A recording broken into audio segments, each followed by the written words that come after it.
নমস্কার। লক্ষ্মী ঝাঁপির আজকের পর্বে রিভিউ নিয়ে বাংলা সিরিয়াল সমাচার তোমাদের সামনে এসে গেছে। তো আজকের পর্বে রিভিউতে যেটা দেখা যাচ্ছে যে ঝাঁপি তো দীপকে বলছে যে তুমি যেটা প্রফেশনাল হেল্প করতে এসছো সেটার আমার কোনো দরকার নেই। তো এই বলে যখন নিজের চেয়ারে গেছে তখন চূর্ণি ফোন করেছে। তখন দীপ চলে যাচ্ছিল। চূর্ণির ফোন শুনে দীপ কিন্তু থেমে যায়। তো ঝাঁপি বলছে কি হয়েছে? বলছে মাকে পুরো বাড়িতে নাকি মানে চূর্ণির মাকে পুরো বাড়িতে খুঁজে পাওয়া যাচ্ছে না। সে তার মায়ের জন্য দুধ গরম করতে গেছিলো, এসে দেখছে তার মা কোথাও নেই। পুরো বাড়ি সবাই মিলে তোলপাড় করে খুঁজে খুঁজে নিয়েছে, সব কান্নাকাটি শুরু করে দিয়েছে, ওর মা কোথাও নেই। এটা শুনে তো ঝাঁপি অবাক হয়ে যায়। খুঁজে পাওয়া যাচ্ছে না মানেটা কি? তখন দীপ বলছে কি কাকিমাকে খুঁজে পাওয়া যাচ্ছে না, ফোনটা লাউড স্পিকারে দে। তখন চূর্ণি বলছে হ্যাঁ, আমার মাটা কোথায় গেল তুই খুঁজে দে না ঝাঁপি, এভাবে ঝাঁপিকে বলছে। বলছে চিন্তা করিস না, কিচ্ছু হবে না, আমি ঠিক খুঁজে বের করব। দীপ বলছে না না, কাকুর কারণে আমি কাকিমার কোনো ক্ষতি হতে দেবো না, আমি পরিবারের কারো কোনো ক্ষতি হতে দেবো না। এই বলে দীপ দৌড়ে বেরিয়ে পড়ে। আর ঝাঁপিও চিন্তায় পড়ে যায়, তখন ঝাঁপিও কিন্তু পেছন পেছন বেরিয়ে পড়ে। এদিকে তো চূর্ণি, অজয়, বিতান সবাই মিলে খুঁজতে বেরিয়ে যায়। আর দীপের কাকুও যাচ্ছিল। দীপের বাবা তো খুব রেগে যায়, এই তুই কোথায় যাচ্ছিস? তোর এতদিনকার কুকীর্তি আমি বুকের মধ্যে চেপে রেখেছিলাম, আজকে তোর জন্য ছোট বউয়ের এই অবস্থা, তুই কোথাও যাবি না। এই বলে মাকে বলছে আমি চুপ করে বসে থাকতে পারছি না, আমি যাচ্ছি খুঁজতে। এই বলে দীপের বাবাও খুঁজতে বেরিয়ে পড়ে। দীপের ঠাম্মি তো সমানে ঠাকুর ডাকছে যাতে ছোট বৌমার কোনো ক্ষতি না হয়। আর এদিকে দীপের মাও কিন্তু ছোটোর জন্য চিন্তা করছে। আর এই সমস্ত কাণ্ডকীর্তি ওপর থেকে ইনকা আর রনিক মিলে কিন্তু দেখছে। এবার ইনকা বলছে যাও এই সুযোগে বাবার সাথে গিয়ে কথা বলে এসো। তো রনিক নেমে এসছে। বলছে কি বাবা, তোমার জন্য খুব খারাপ লাগছে, কিন্তু তুমি আমার সাথে যেটা করেছো তার জন্য তোমার সাথে যা ঘটছে একদম ঠিকই আছে। তবে আমি তোমার ওই আরেক ছেলে অজয়ের মতো নয়, ওর মতো অপদার্থ নয়। আমি তো এসেছি এই বাড়িতে রাজ করতে। আর এই কথাটা শুনে কিন্তু কাকু অবাক হয়ে যায়।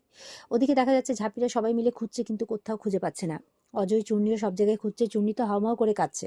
তো বলছে মা কোথায় গেল, মার কিছু হয়ে যাবে না তো? অজয় বলছে দেখ, তুই ভেঙে পড়িস না, তুই যদি এরকম করে কান্নাকাটি করিস আমি তাহলে কোথায় যাব বলতো, এমনি বাড়ির এই পরিস্থিতি, কিচ্ছু হবে না। এই বলে বলছে দাঁড়া বিতানকে ফোন করি। এই বলে যখন বিতানকে ফোন করে, তো বিতানও নাকি খুঁজে পায়নি। এবার ঝাঁপি ফোন করেছে চুন্নিকে, চুন্নি তো কাঁদছে, মাকে কোথাও খুঁজে পাওয়া যাচ্ছে না, এবার কি হবে? বলছে শোন, এরকম ভাবে পাড়ার রাস্তায় খুঁজলে হবে না, তোরা বরঞ্চ বলে দেয় কে কোন দিকে যাবে, বিতানকে এক জায়গায় পাঠিয়ে যায়, ওরা রেল স্টেশনের দিকে যাবে। তো বলছে মার কিছু হবে না তো? বলে না, কিছু খারাপ মানুষের জন্য কাকিমার মতো ভালো মানুষের কিচ্ছু হতে পারে না, তাই বলছে। এদিকে দেখা যাচ্ছে দীপের কাকিমা রাস্তা দিয়ে হেঁটে চলেছে, যেখানে কিন্তু অনেক গাড়ি ঘোড়া। সেই গাড়ি ঘোড়ার দিকে কিন্তু আস্তে আস্তে করে এগিয়ে চলেছে ওর কাকিমা। আর কাকুর সব প্রকৃতির কথাগুলো ভাবছে। ঝাঁপি ওর কাকু সম্পর্কে যা যা বলেছে সবটাই কিন্তু ভাবছে। আর কাঁদতে কাঁদতে এগিয়ে চলেছে। এবার ওর কাকিমার অ্যাক্সিডেন্ট হতে যাবেই কি, তখন কিন্তু ঝাঁপি এসে দৌড়ে বাঁচিয়ে নেয়। দিয়ে ঝাঁপি ওর কাকিমা দুজনে উল্টে পড়ে, ওর কাকিমা তো অজ্ঞান হয়ে যায়। ঝাঁপিরও হাতে চোট লাগে। এবার কাকিমা কাকিমা করে ডাকছে, তখন দীপও সেখানে চলে আসে। কিছুক্ষণের মধ্যে ওখানে দীপের বাবা, তারপরে ওই অজয়, চূর্ণি সবাই চলে আসে। সবাই কাঁদছে। এবার কিছুক্ষণের মধ্যে দীপের কাকিমার মুখে চোখে জল দেওয়া হয়, তখন জ্ঞানটা ফিরে আসে। বলছে এটা তুমি কি করতে যাচ্ছিলে? বলছে আমাকে তুমি কেন, মানে কেন বাঁচালি ঝাঁপি? আমি আমি কেন বাঁচবো, কার জন্য বাঁচবো? তাই বলছে। বলে তুমি এতটা স্বার্থপর, তুমি শুধু নিজের কথাটাই ভাবলে, আমাদের কথাগুলো ভাবলে না? আমরা যারা তোমাকে এতটা ভালোবাসি, আমাদের কথা না হয় বাদ দাও, তুমি এই মুখগুলোকে দেখো। চুনিয়ার অজয়ের দিকে বলছে এই মুখগুলোর কথা ভাবলে না? এদের কি দোষ? কাকু তো শুধু তোমার একার সাথে অন্যায় করে নাই, এদের সাথে অন্যায় করেছে। আর তুমি ওদের ছেড়ে চলে যাবে বলছিলে, তাহলে ওদের কি হতো? একবার ওদের কথা ভাবলে না? তাই বলছে। দীপ বলছে সুসাইডটা কোনো সলিউশন নাই, তুমি আমাদের কাছে আসতে পারতে, আমরা কোনো না কোনো রাস্তা ঠিক বের করতাম, তাই বলছে। বলছে তুমি আজকের পর থেকে কাকুর বউ হিসেবে নয়, অজয় চুন্নির মা হিসেবে বাঁচবে। আর কল্পনা আচারের ফাউন্ডার হিসেবে বাঁচবে। ঝাঁপির বোঝানোর পর কিন্তু ওর কাকিমা হাউমা করে কেঁদে ওঠে। তখন ওর কাকিমা উঠে দাঁড়ায়। আর মাথায় ঘুমটা দিতে যাচ্ছে। যেহেতু দীপের বাবা আছে, দীপের বাবা বলছে থাক, আর ঘুমটা দিতে হবে না। তুমি আজ থেকে ওই বাড়িতে রূপের বউ হিসেবে নয়, আমার বোন হিসেবে থাকবে। আর যতদিন না পর্যন্ত তুমি রূপকে মন থেকে ক্ষমা করছো, তাই বলছে। এটা শুনে ঝাঁপিরাও খুব খুশি হয়, আর এরপরে কাকিমাকে বাড়ি নিয়ে যায়। এবার দেখা যাচ্ছে যে ইনকা রনিতকে বলছে যে তোমার প্ল্যানটা কি বলো তো? বলে প্ল্যান কি আবার, খাবো দাবো ঘুমাবো মজ করবো আর কি। আর আমার সাথে যারা এত বছর ধরে অন্যায় করেছে তাদের সব কটাকে লাথি মেরে এই বাড়ির থেকে বের করব, তাই বলছে। ওর সৎমায়ের কথা বলছে, ওর কি হবে? বলে ও তোমার সৎমার তো হদিশ পাওয়া যাচ্ছে না, ওই লোকটার নষ্টামির কথা বলে। সরি সরি, কিছু মনে করো না, আসলে লোকটা মানে ওর বাবা তো, তাই বলছে। আসলে লোকটা কাজই এমন করেছে, ওর কাজটাও সবার সামনে এসে গেছে, তাই জন্যে আর কি। আসলে ওর এই নষ্টামির কথা ভেবে কোথায় চলে গেছে, হয়তো মরতে টরতে গেছে, তাই দেখো। তো রনিত বলছে তাই নাকি? বাহ, তাহলে তো খুব ভালোই হলো। আমার পথের একটা কাঁটা নিজে থেকেই সরে গেল। তাহলে আমাকে তার পিছনে আর খাটতেই হবে না, কারণ আমার সৎ মা না গেলে তো আমার নিজের মায়ের জায়গাটা পুরোপুরি পাকা হবে না, তাই বলছে। এই বলতে না বলতেই নিচে দেখা যাচ্ছে ঝাঁপিরা কিন্তু ওর কাকিমাকে নিয়ে চলে এসেছে। সেটা দেখে তো দীপের মা খুব খুশি। দীপের মা তখন ওর শাশুড়ি মাকে ডাকছে, মা মা এই দেখুন ছোট ফিরে এসেছে, ছোট ফিরে এসেছে, খুব খুশি। আর সেই কথাটা আবার ইনকা আর রনিত কিন্তু শুনে ফেলেছে। শুনে ফেলে তো অবাক হয়ে গেছে, এখনই আনন্দ করছিল যে একটা পথের কাঁটা বোধহয় গেল, দেখছে পথের কাঁটা আবার ফিরে চলে এসেছে। তো এরকম ব্যাপার উপর থেকে দেখছে। সেই সময় কাকিমাকে নিয়ে সবাই মিলে বসায় একটা জায়গাতে। আর ঠাম্মি দৌড়ে আসে, কি হলো কল্পনা, তুমি কোথায় চলে গিয়েছিলে বলো তো, এইভাবে কেউ যায়? ঝাঁপি বলছে যে গাড়ির সামনে ঝাঁপ দিতে গেছিল, সুসাইড করতে গেছিল কাকিমা। বলে কি বলছো তুমি? রূপ রূপ কিন্তু ওখানে দাঁড়িয়ে দেখছে। আর আম, ঠাম্মি বলছে রূপ না হয় তোমার সাথে অন্যায় করেছে, কিন্তু আমরা আমরা কি তোমার কেউ নই? আমরা তো তোমার সাথে কিছু করিনি, বলো আমরা কি তোমার নিজের কেউ নই? তাই বলছে আর কাঁদছে ঠাম্মি। ওর কাকিমা তো বসে বসে কেঁদেই যাচ্ছে। দীপের মা বলছে এটা তুই কি করতে যাচ্ছিলিস ছোট? বাড়ির মান সম্মানের কথা তুই একবারও ভাবলি না? পাড়ার লোকজন সবাই জানলে কি বলবে, যে বাড়ির ছোট বউ সুসাইড করতে যাচ্ছিল? হুম, একবারও বাড়ির মান সম্মানের কথা তুই ভাবলি না? এইভাবে বলছে।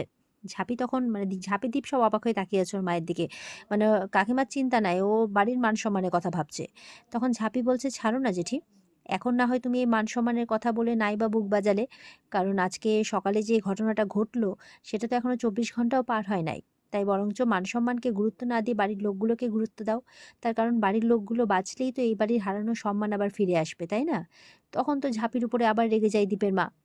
বলছে, "এই চ্যাটাং, চ্যাটাং কথা বলছিস তুই কোন সাহসে রে? তুই আমার বাড়িতে দাঁড়িয়ে আমাকেই লেকচার দিচ্ছিস?" দীপ কিন্তু ওর মায়ের কথাগুলো পছন্দ করছে না। এই সিচুয়েশনে ওর মা যে ঝামেলা শুরু করছে এটাও পছন্দ করছে না। কোথায় কাকিমাকে সামলাবে তা না, নিজেরা এবার ঝামেলা শুরু করছে। বলছে, "তুই কোন সাহসে বলছিস রে আমার বাড়িতে দাঁড়িয়ে আমার সাথে চ্যাটাং, চ্যাটাং কথা?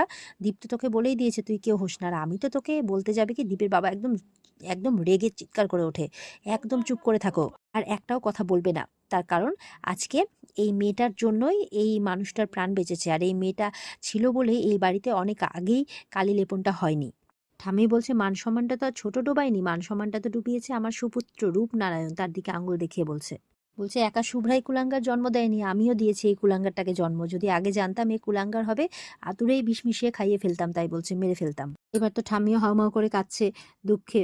তখন বিতান ঠাম্মিকে বোঝাচ্ছে, "তুমি কেঁদো না দিদুন, দেখো ঝাঁপি তো কাকিমাকে ফিরিয়ে এনেছে, বলো এখন দেখবে সবকিছু ঠিক হয়ে যাবে।" এবার তো দীপের কাকু এসে কল্পনার মানে পা ধরে ক্ষমা চাইছে, ওর পা তো গুটিয়ে নিচ্ছে কল্পনা। আর বলছে যে মানে চুপ করে আছে আর কাঁদছে। তো বলছে, "আমি তোমার কাছে তো ক্ষমা চাইলাম, আমি এখনো ক্ষমা চাইছি, আমার অন্যায় হয়ে গেছে, আমি আর এরকম অন্যায় করব না।" তো বলছে, চুন্নি বলছে, "বাজে লোক একটা, একদম বাজে লোক একটা", তাই বলছে। তো কল্পনা বলছে, "ঝাঁপি এই লোকটাকে আমার সামনে থেকে সরা, আমি একে সহ্য করতে পারছি না", তাই বলছে। তখন দীপ বলছে, "তুমি যে অন্যায় করেছো কাকু, তার ক্ষমা তো এত সহজে হবে না।" আর ওপর থেকে ইনকা রনিত সব দেখছে। ইনকা তখন রনিতকে বলছে, "তুমি কি বুঝছো রনিত?" বলছে, "দীপের কাকিমাকে ঝাঁপিয়ে বাঁচিয়ে নিয়ে চলে এলো।" রনিত বলছে, "আমিও বুঝতে পারছি না, এই সবসময় প্রবলেম হয়ে দাঁড়ায় আমাদের।" তো এমন কথা বলতে বলতে এখানেই কিন্তু আজকের পর্ব শেষ হয়ে যায়। তো এই ছিল আজকের পর্বের রিভিউ। কেমন লাগলো কমেন্টে জানাবেন। আমাদের সাথে জুড়তে চ্যানেলকে সাবস্ক্রাইব অবশ্যই করবে। দেখা হচ্ছে তোমাদের সাথে আগামীকালকে। সবাই খুব ভালো থাকবে। আজকের মতো পর্বে এই পর্যন্তই। টাটা।